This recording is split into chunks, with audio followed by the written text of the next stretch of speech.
Hi, it's Ant here, and in this video I'm going to show you the workflow involved in getting Structure, which is the Pro Tools sampler plugin, working in your session for your first assignment. Okay, these are the steps that you're going to have to do. Okay, so I've got my little session here with some drums, bass, and some synth stuff from Vacuum. These are all things that you're going to need to do as part of your first assessment. Remember, if you want to clarify exactly what you've got to do, you need to look at the assignment brief on Blackboard. Okay.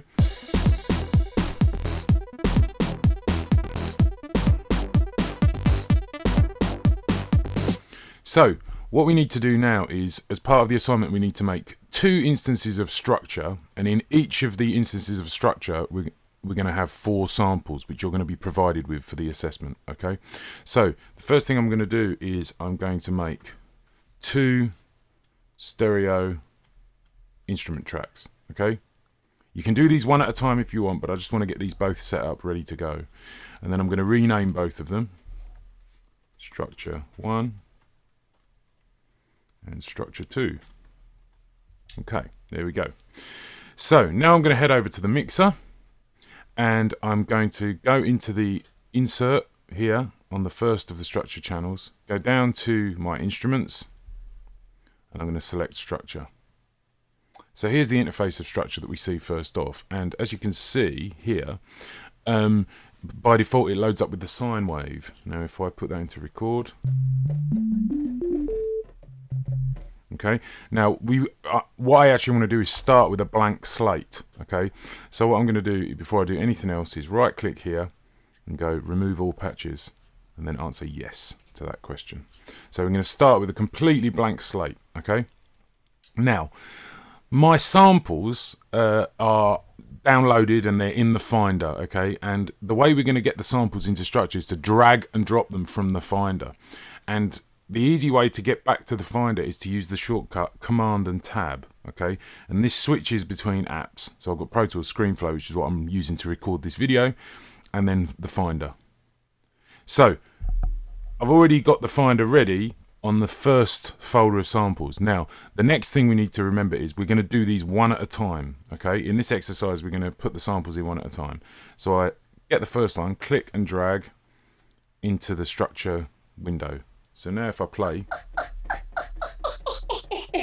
okay, so it's playing across all the keys, and middle C on the keyboard is the default tempo, and if I go up or if I go down, okay, so what we actually need to be happening here is we need 4 samples, each playing on a individual key, and each playing at the original sample, at the original pitch of the sample.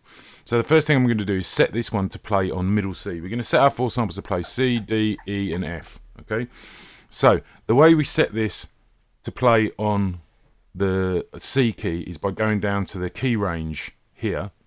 And if I click in the first window there, so it's highlighted, if I press the C3 key on the keyboard, it will set that one to C3. Then the upper limit of the range I want to be C3 as well, because I only want this to play on C3 itself. So I'll press it again. Okay, so now it only plays when I hit C3. Okay, so that's what I need. So that's great. So that's our first sample. Let's get our next sample. Command and Tab back. Okay, get the next one, drag it in. Now the first thing to note here is that the MIDI channel has changed for the second sample, because by default when you put multiple samples in this way, Structure treats them as like separate parts and gives it a new MIDI channel. Okay, so A1 is the one we want to use. So the first thing we need to do when we put this sample in is drop that down, go to port A, channel 1. So that needs to be the same as that first one. So now if I hit keys, if I hit C, we hear both of them at the same time. Any other key, we're only hearing that new sample. Okay, so the next thing we need to do is go to our key range and set this to play on D. So hit D and D again. So C is that, D is that, right? Now, there is an issue here because we're playing that second sample on D rather than C. Remember, when we put these samples in, the original pitch of the sample is C3. Okay, Structure counts that as C3. So if we play it at D3, it's actually 2 semitones up. Okay, So if I transpose this down by 2 semitones here, that's the original pitch of the sample. But this is a bit fiddly, having to do this on every sample and having to count how many semitones we need to go up or down to get it to play at the original pitch. So the way we're going to do it is this. We're going to go onto our part here of the second sample and click edit. And then it takes it into this edit window here. And then if you don't see this view that I'm seeing here, you need to hit zone, this button here. You may find that it loads up like this. And if it does, just remember to hit zone. Okay? And this is the button we want here. Pitch track. When that's lit up, it means that as you play across the keyboard, the pitch of the sample will change. But if I play it as it is now, it says 2 semitones higher. If I turn it off, so that's the original tempo now. Okay? So there's our second sample. Now we want to go exit at the top right here. When we're finished in the edit section, we hit exit and that takes it back to our patches. And so now I'm going to move a little bit faster. Let's grab the third one. Change the MIDI port. Set the key range. This is the third one, so this is going to be on E. Okay. Go into edit. Turn off pitch track. Exit that. Get our fourth sample. Change the MIDI channel. Change the key range. This is F. Then go into edit. Turn off pitch track.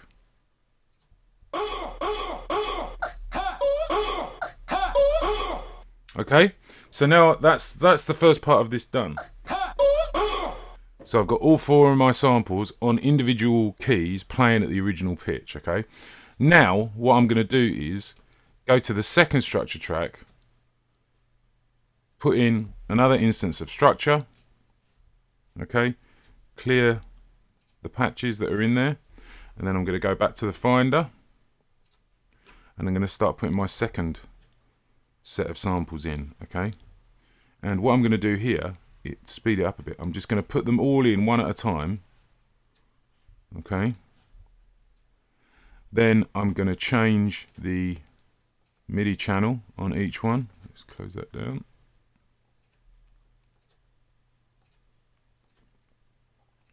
Okay, then I'm going to go to each one and change the key range. Oh, hang on, I need to put that right track into record. Let's go to the second one, D. The third one is E. And the fourth one is F. And then I need to go to the edit window for each one and turn off pitch track. Okay. So you can see once you get used to this, once you get used to this, it's really quick. It's really easy to get this sorted. Okay, there we go. So there we go. So I've now got 2 sampler tracks, each with 4 samples in it. Okay. So the next part of the exercise is that we need to actually record these into Pro Tools. Okay. So, and you have to make sure you use all of the samples. So let's have a look at this first track that I've got here. So I'm just gonna record this and just make sure I use all the samples.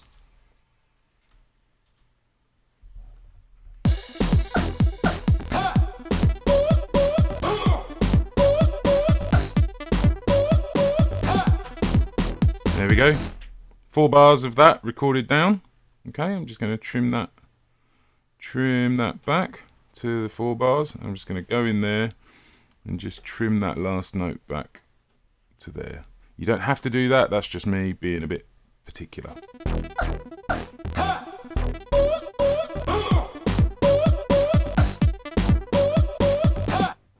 Great. Okay, so I'm going to copy that. I'm going to duplicate it rather with Command D, so that's happening twice. Now let's go to our other track.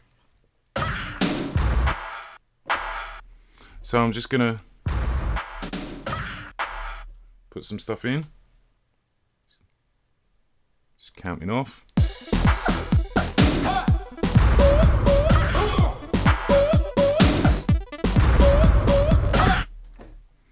There we go. That will do us. Okay. And duplicate that. And then the other thing we need to do is we have to quantize these, because remember I just played these in manually. Okay. So if we go up to event operations, quantize, or you can use Alt and 0 to bring that window up. Okay. And I'm just gonna in fact I can probably quantize these to 8ths, I think. Yeah, there we go.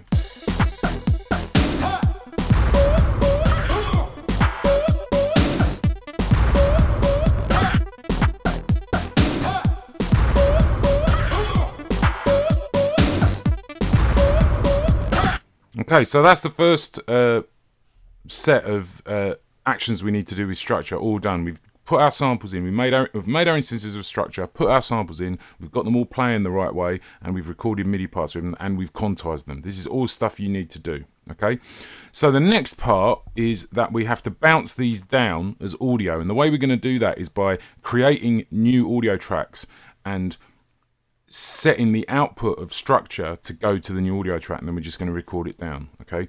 And there's a very easy way to do this in Pro Tools, okay? So if I go to the first structure track here, now remember that this section of the mixer here, the top of the two is input. This is I/O, input output. This is our input and this is our output, okay? So what I'm going to do is drop down the output section, the output selector, and we can choose physical outputs on the interface, we can choose buses, but and we can also choose existing tracks in the session. But what we're going to use is new track. So what this means is it's going to create a new track and set the output of the structure track to it. So the key here is once we've selected new track, we get this dialog here, and we have to choose audio track because that's what we need. We need this to be an audio track. And let's call the audio track samples 1.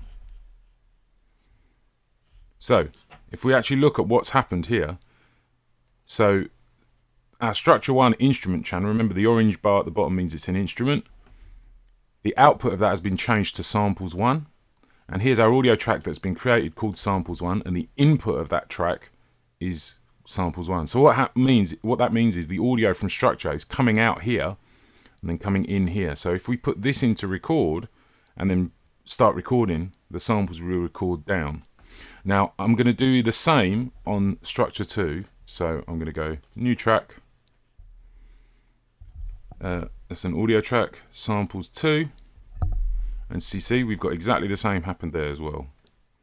So the output samples 1 there goes to input samples 1 there. Output samples 2 there goes to input samples 2 there. And then I'm going to put that audio track into record as well. Okay. So what I'm going to do now is just go back to my session. I'm going to select these. So I set my selection as the 8 bars. And then I'm just going to, I'll turn count off. Bring up my transport, turn count off. And I'll just record.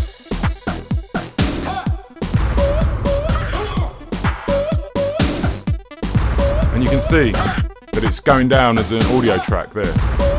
And on the bottom one. So there we go. So we now have our 2 tracks of samples down as audio tracks. So if I solo this one. Okay, and just to prove that this is definitely an audio track, if I select that and I go up to Audio Suite here in Other, I can reverse the audio. Okay, so if I click Render, so now if we listen, so that proves that that is audio.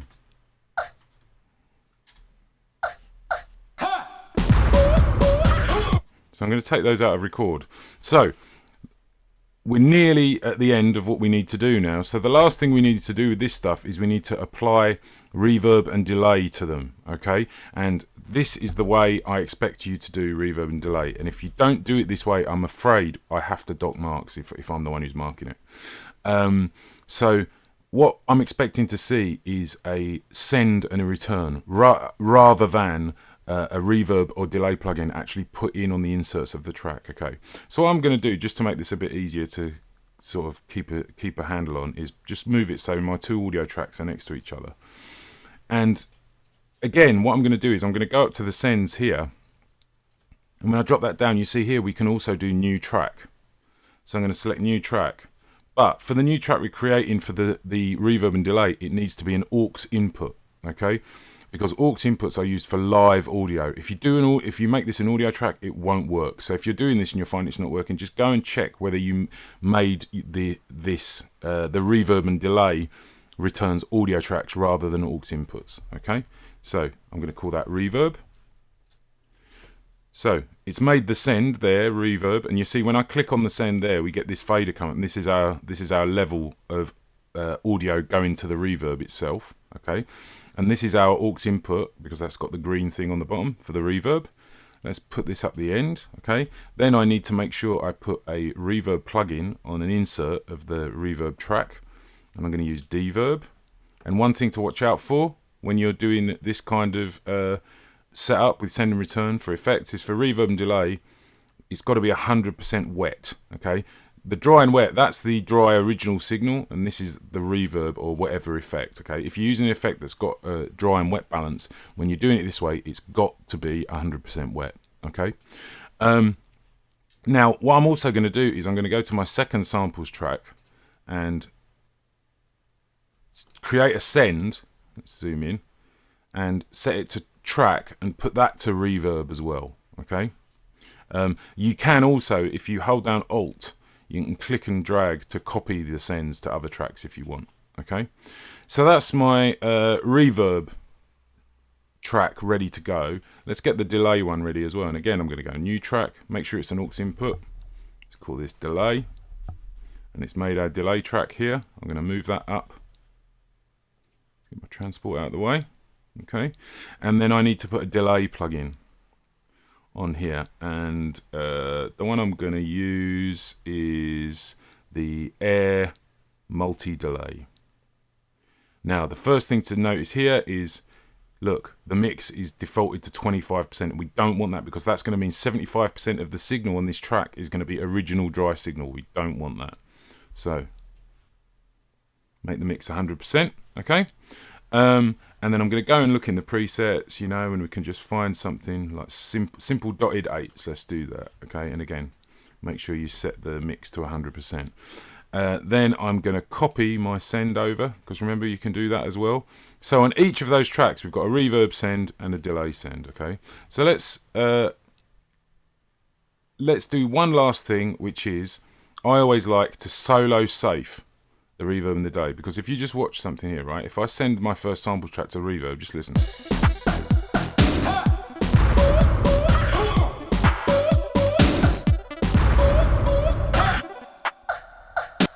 See, if I send both of those to reverb, we can hear it. And then if I do it with a delay as well,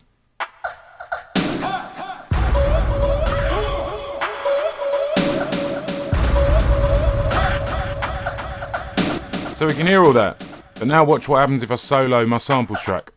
You can't hear the effects anymore. Okay? And the reason for that is when we solo something in Pro Tools, it's an in-place solo, which means that effectively it mutes everything else. Okay, so you see how the mutes here have kind of gone a sort of dark orange. Okay, so what we can do is solo safe our effects returns. And the way we do that is by holding down Command and clicking on the solo so it goes grey. And what that means is if I solo something, this doesn't mute, so we can still hear the effects. So over here, that with a bit of everything.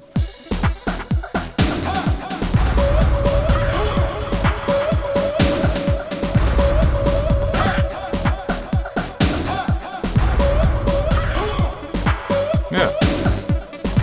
So there you go. That's exactly what I would be expecting to see in your first assessment. So my advice to you is find some time to go to G125 or G127 when there's no lectures going on in there. Sit down, log into YouTube, get this video up and just follow through it, okay? So just, you know, just learn the process that we've done here. As you saw, once I'd done the first one, I started doing the second one a lot quicker. You can get really, really quick. But remember, you don't have to do it quickly for your actual assessment. You can take your time, okay? Brilliant. Okay, so I hope this has been useful for you, and yeah, I will see you very soon. Thank you.